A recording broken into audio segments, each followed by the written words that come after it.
My son was supposed to be confirmed. It was Pentecost Sunday. And of course, I had planned to be home here in southern Indiana. But what had happened was we were trying to get into the north of Sri Lanka, onto the Jaffna Peninsula. While I was crossing the lagoon, boats were attacked. And most of the boats turned around and went back, but being in one of the forward boats, mine went on across. Then they shut down the boats. So I found myself trapped on the peninsula. I just lay there one night thinking, this is a peculiar place for a pastor from a couple small rural congregations in southern Indiana to be.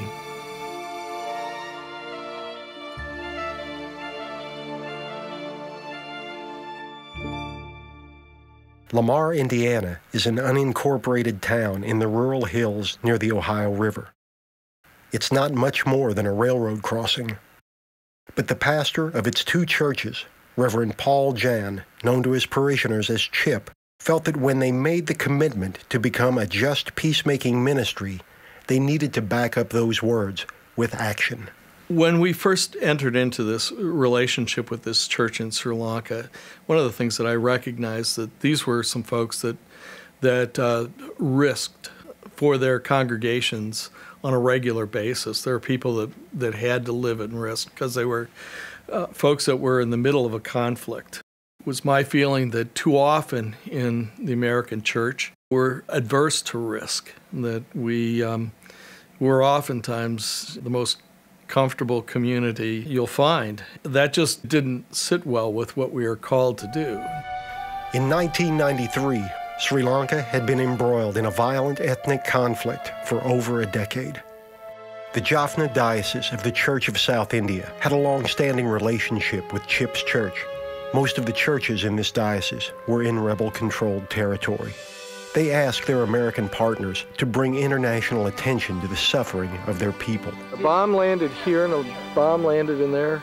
2 or 3 students were killed. Yes, 2 or 3 students. Chip took this message to his congregations of St. Peter and Trinity United Churches of Christ, where it was decided that if they were going to get involved, it was too important to do superficially.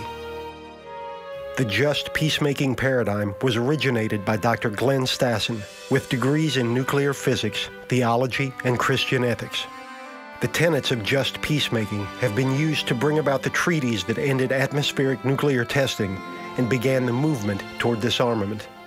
These practices of just peacemaking are what Reverend Jan intended to utilize in the Sri Lankan conflict. This decision put these 2 small rural congregations at the heart of a just peacemaking ministry on the other side of the world. I felt that I should be no less willing to take risks than some of my colleagues who are pastors there in Sri Lanka. I thought it was worth it.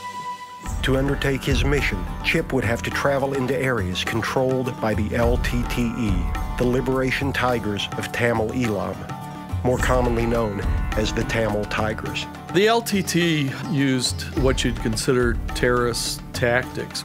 Suicide bombing. They also attacked police stations and would oftentimes kill everybody that they found. The international community quickly attached the label of terrorist to the LTTE. We were in partnership with a Tamil church. It was pretty exclusively a Tamil church. There was an interest in finding out what was going on in the north and the east, and our partnership gave us access to that. That we were the Indiana-Kentucky Conference, a small organization, and I was a pastor from southern Indiana, often played well because no one was particularly interested in me. I could cross from the government-controlled areas into the LTT-controlled areas without a lot of scrutiny. During the period when our country was spiraling into its war on terror, Chip and his 2 congregations were becoming more deeply immersed in their peacemaking efforts with a U.S.-designated terrorist group, the Tamil Tigers. What had begun as a mission to mitigate the effects of war on civilians was now transforming into an endeavor to achieve a negotiated peace. They believed it could be done, but not by themselves. Our government had to be convinced to become involved.